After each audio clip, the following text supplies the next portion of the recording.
Hi, my name is Chelsea from SIB Visions, and today I'm going to show you how to export a VisionX application. If you have your application open, you will need to first go back to the main menu. At the top of the main menu, you will find a number of buttons. We want the Export button.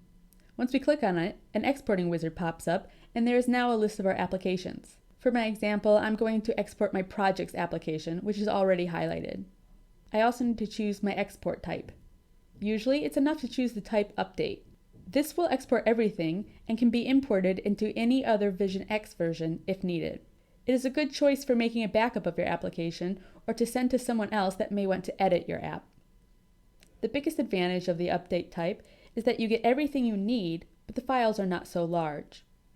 At the bottom, you'll also have the choice to include all of your data in your database.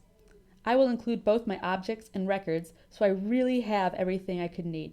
After clicking Finish, we simply choose a destination folder and we're done. That's how you export an application in VisionX. Thank you so much for watching.